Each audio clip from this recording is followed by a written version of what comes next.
بسم اللہ الرحمن الرحیم الحمدللہ والصلاة والسلام علی رسول اللہ اما بعد، جیسا کہ پچھلے درس میں ہم نے سورہ آل عمران کی آیت نمبر 119 اور 120 کی تلاوت، ترجمہ اور تفسیر سماعت کی، جس میں اللہ تبارک و تعالی نے ارشاد فرمایا، خبردار یہ تم ہی ہو جو انہیں چاہتے ہو اور وہ تمہیں پسند نہیں کرتے، حالانکہ تم تمام کتابوں پر ایمان رکھتے ہو، اور جب وہ تم سے ملتے ہیں تو کہتے ہیں ہم ایمان لا چکے ہیں، اور جب تنہائی میں ہوتے ہیں تو غصے کے مارے تم پر انگلیاں چباتے ہیں۔ اے حبیب صلی اللہ علیہ وسلم، آپ فرما دیجئے کہ اپنے غصے میں مر جاؤ، بے شک اللہ دلوں کی بات کو خوب جانتا ہے۔ اگر تمہیں کوئی بھلائی پہنچتی ہے تو انہیں برا لگتا ہے، اور اگر تمہیں کوئی برائی پہنچے تو اس پر خوش ہوتے ہیں، اور اگر تم صبر کرو اور تقوی اختیار کرو تو ان کا مکر و فریب تمہارا کچھ نہیں بگاڑ سکے گا، بے شک اللہ ان کے تمام کاموں کو گھیرے میں لیے ہوئے ہے۔ اب اگلی آیت میں ارشاد باری تعالی ہے، وَإِذْ غَدَوْتَ مِنْ أَهْلِكَ تُبَوِّئُ الْمُؤْمِنِينَ مَقَاعِدَ لِلْقِتَالِ، اور یاد کرو اے حبیب صلی اللہ علیہ وسلم، جب صبح کے وقت آپ اپنے دولت خانے سے نکل کر مسلمانوں کو لڑائی کے مورچوں پر مقرر کر رہے تھے، واللہ سمیع علیم، اور اللہ سننے والا جاننے والا ہے۔ اس آیت مبارکہ میں غزوہ احد کا بیان ہو رہا ہے، اور ان دو آیتوں کے بعد غزوہ بدر کا تذکرہ یہاں ذکر کیا گیا ہے۔ یہاں چوتھے رکوع کی ابتدا میں جنگ احد کا بیان ہے، جس کا مختصر واقعہ یہ ہے کہ جنگ بدر میں شکست کھانے سے کفار کو بڑا رنج تھا، اس لیے انہوں نے انتقام کے ارادے سے مسلمانوں سے جنگ کے لیے ایک بڑا بھاری لشکر تیار کر لیا۔ جب سرکار دو عالم صلی اللہ علیہ وسلم کو خبر ملی کہ لشکر کفار احد میں پہنچا ہوا ہے، تو آپ صلی اللہ علیہ وسلم نے صحابہ کرام رضی اللہ عنہم سے مشورہ فرمایا۔ اس مشورے میں منافقوں کے سردار عبداللہ بن ابی کو بھی بلایا گیا، جو اس سے پہلے کبھی کسی مشورے کے لیے نہیں بلایا گیا تھا۔ اکثر انصار کی اور عبداللہ بن ابی کی یہ رائے تھی کہ حضور اکرم صلی اللہ علیہ وسلم مدینہ طیبہ ہی میں ٹھہرے رہے، اور جب کفار یہاں آئے تب ان سے مقابلہ کیا جائے۔ یہی سرکار دو عالم صلی اللہ علیہ وسلم کی مرضی تھی، لیکن بعض صحابہ کرام رضی اللہ عنہم کی رائے یہ ہوئی کہ مدینہ منورہ سے باہر نکل کر لڑنا چاہیے، اور اس پر انہوں نے اصرار کیا۔ حبیب پاک صلی اللہ علیہ وسلم اپنے دولت کدے میں تشریف لے گئے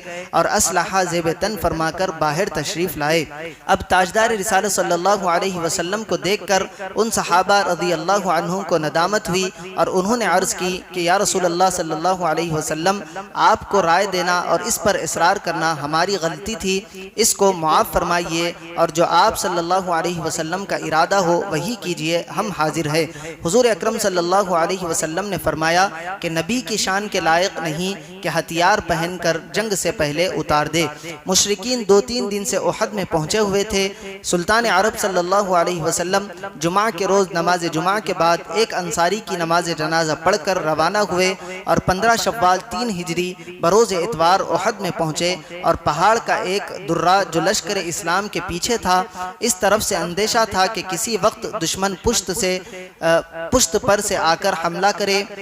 اس لیے نبی اکرم صلی اللہ علیہ وسلم نے حضرت عبداللہ بن جبیر رضی اللہ عنہ کو 50 تیر اندازوں کے ساتھ وہاں مقرر فرما دیا کہ اگر دشمن اس طرف سے حملہ آور ہو تو تیروں کے ذریعے اس کا حملہ دفاع کر دیا جائے، اور حکم دیا کہ کسی حال میں یہاں سے نہ ہٹنا اور اس جگہ کو نہ چھوڑنا، خواہ فتح ہو یا شکست۔ عبداللہ بن ابی جو منافق تھا، اس نے مدینہ طیبہ میں رہ کر جنگ کرنے کی رائے دی تھی، اپنی رائے کے خلاف کیے جانے کی وجہ سے برہم ہوا اور کہنے لگا کہ حضور اکرم صلی اللہ علیہ وسلم نے نوجوان لڑکوں کا کہنا مانا اور میری بات کی پرواہ نہ کی۔ اس پر عبداللہ بن ابی کے ساتھ 300 منافق تھے، ان سے اس نے کہا کہ جب دشمن لشکر اسلام کے مقابل آ جائے اس وقت بھاگ جانا، تاکہ لشکر اسلام میں ابتری پھیل جائے اور تمہیں دیکھ کر اور لوگ بھی بھاگ نکلے۔ مسلمانوں کے لشکر کی تعداد ان منافقین سمیت 1000 تھی، اور مشرکین 3000 تھے۔ مقابلہ شروع ہوتے ہی عبداللہ بن ابی منافق اپنے 300 منافقوں کو لے کر بھاگ نکلا، اور حبیب پاک صلی اللہ علیہ وسلم کے ساتھ 700 صحابہ کرام رضی اللہ عنہم رہ گئے۔ اللہ تعالیٰ نے ان کو ثابت قدم رکھا، یہاں تک کہ مشرکین کو شکست ہوئی۔ مسلمان مشرکوں کے پیچھے بھاگے تو پہاڑی کے درے پر موجود صحابہ کرام رضی اللہ عنہم بھی بھاگتے ہوئے مشرکین کے پیچھے پڑ گئے، اور تاجدار رسالت صلی اللہ علیہ وسلم نے جہاں قائم رہنے کے لیے فرمایا تھا وہاں پر وہ لوگ کھڑے کھڑے نہ رہے تو اللہ تعالیٰ نے انہیں یہ دکھا دیا کہ بدر میں اللہ اور اس کے رسول صلی اللہ علیہ وسلم کی فرما برداری کی برکت سے فتح ہوئی تھی، جبکہ یہاں حبیب پاک صلی اللہ علیہ وسلم کے حکم کی مخالفت کا نتیجہ یہ ہوا کہ اللہ تعالیٰ نے مشرکوں کے دلوں سے رعب اور ہیبت دور کر دی اور وہ پلٹ پڑے اور مسلمانوں کو نقصان اٹھانا پڑا۔ حبیب پاک صلی اللہ علیہ وسلم کے ساتھ ایک جماعت رہ گئی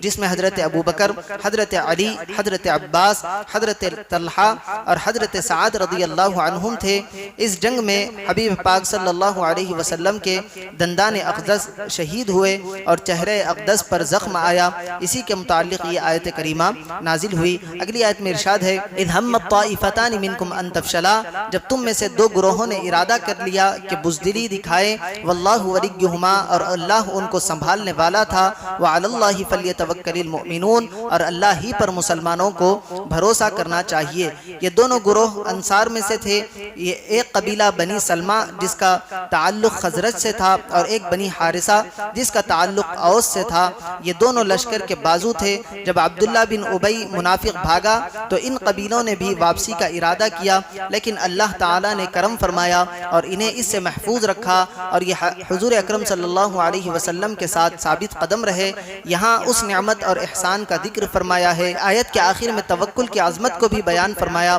توکل کا مفہوم یہ ہے کہ اپنا کام کسی کے سپرد کر کے اس پر اعتماد کرنا۔ اللہ تعالیٰ پر توکل کرنے کا مطلب یہ ہے کہ اللہ تعالیٰ کے حقیقی کارساز ہونے کا یقین رکھتے ہوئے اپنے کام اس کے سپرد کر دینا۔ اللہ تبارک و تعالیٰ سے دعا ہے کہنے اور سننے سے زیادہ اعمال صالحہ کی توفیق عطا فرمائے۔